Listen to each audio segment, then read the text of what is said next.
Monsieur Marisnet, allez-y.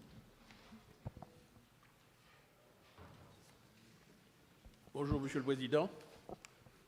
Je trouve que vous allez vite en besogne, puisque vous vouliez déjà passer au point 2 sans même ouvrir un débat. Parce qu'il n'est pas exact de dire que les textes ont prévu tout ce qui a été soumissionné là. D'ailleurs, c'est vrai que pour certaines matières, vous avez cité les textes, mais il y en a un, c'est le point 16 du rapport que vous nous avez donné, qui concerne la question de la gestion des fonds européens. Puisque ce qui est dit, de délégation au président pour procéder, après avis du comité régional de programmation, je ne sais pas ce que c'est, à l'attribution et la mise en œuvre des subventions liées à la gestion des fonds européens dont la collectivité territoriale est l'autorité de gestion ou l'organisme intermédiaire. Si je comprends bien ce qui est écrit là, qui n'indique pas du tout le montant plafond, c'est-à-dire quel que soit le montant du projet qui sollicite les fonds européens, il est demandé à l'Assemblée de déléguer à un seul la capacité d'attribuer ou pas ces fonds. En tout cas, ceci ne nous paraît pas conforme à la démocratie telle que nous la concevons. C'est la collectivité qui est autorité de gestion. Alors c'est vrai que de ce que nous sommes arrivés aux responsabilités en 2016, nous avions constaté que la région avait mis en place un groupement d'intérêt public où la région n'avait qu'un seul représentant aux côtés de celui de l'État pour décider de l'attribution des fonds. Ceci a été examiné et dans le courant de l'année 2016, il a paru qu'il fallait redonner des pouvoirs à l'Assemblée. Ce GIP, ce groupement d'intérêt public, a vu sa convention résiliée et il avait été convenu par une délibération qui existe toujours que ce serait l'Assemblée qui attribuerait les fonds européens à partir d'un certain seuil qui avait été fixé par l'Assemblée elle-même. Il y avait donc des seuils différents d'un fonds à l'autre, puisqu'il y a 4 fonds structurels. Il y a le FEDER, il y a le FSE, il y a le FEADER et il y a le FEAMP. Pour chacun de ces fonds, des seuils avaient été établis. Pour tous les projets en dessous de ces seuils,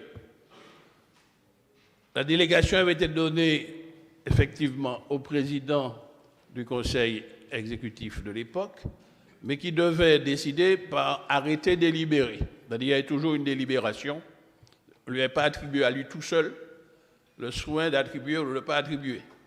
C'était toujours soumis au conseil exécutif. Il y avait un débat et puis ensuite un arrêté délibéré. Mais au-delà des seuils, les dossiers venaient en toute transparence devant l'Assemblée qui en débattait et c'était un vote de l'Assemblée. Or, je constate que de manière très rapide, et évidemment le rapporteur était très rapide là-dessus, et vous-même vous dites que c'est conforme au texte.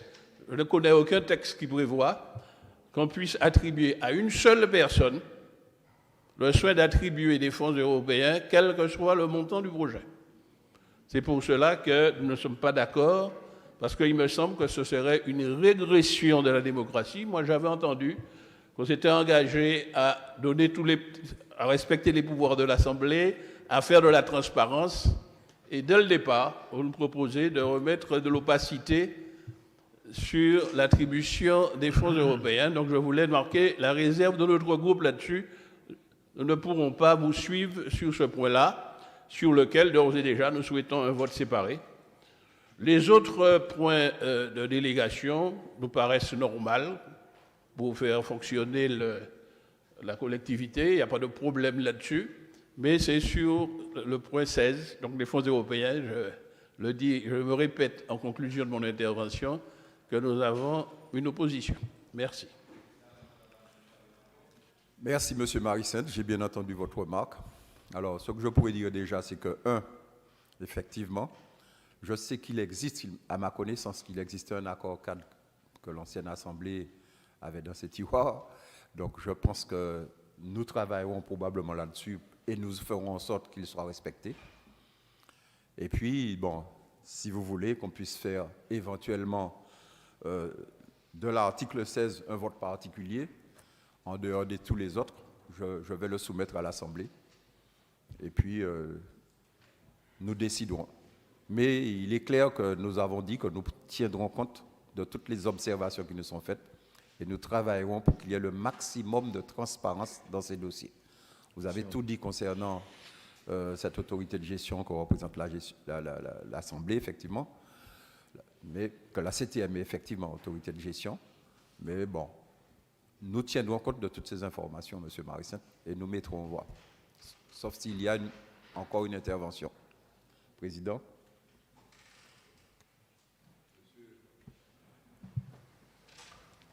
Oui. Donc je pense que c'est un point important. C'est un point important parce que, à raison, on a beaucoup insisté sur la souveraineté de l'Assemblée. C'est-à-dire la possibilité pour l'Assemblée de délibérer sur des questions essentielles. La question des fonds européens est une question essentielle. Et nous avons un dispositif qui n'est pas dans les tiroirs. Pas dans les tiroirs. C'est un dispositif qui existe et qui a été appliqué pendant 5 ans. Et ce dispositif permettait effectivement de faire en sorte que ce soit l'Assemblée, à partir de certains seuils, qui prenne les décisions.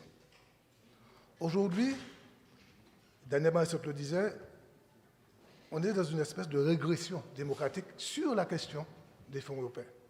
C'est-à-dire que ces questions ne seront plus soumises à l'Assemblée, la décision ne sera plus une décision de l'Assemblée, mais les choses telles qu'elles sont présentées et seraient concentrées entre les mains d'une seule personne. Il y avait 2 niveaux de contrôle. Un premier niveau, à partir d'un seuil qui n'était pas tellement élevé, c'était le conseil exécutif qui donnait l'approbation au président, et à un niveau plus important, c'était l'Assemblée qui donnait cette approbation. Aujourd'hui, l'Assemblée n'a plus cette possibilité. Donc je trouve, parce que je comprends bien l'effort de synthèse que vous êtes en train de faire, mais parfois toutes les synthèses ne sont pas possibles. On ne peut pas donner au président dans l'article 16 la possibilité de prendre la décision et de dire en même temps qu'on va respecter les dispositions qui existaient auparavant.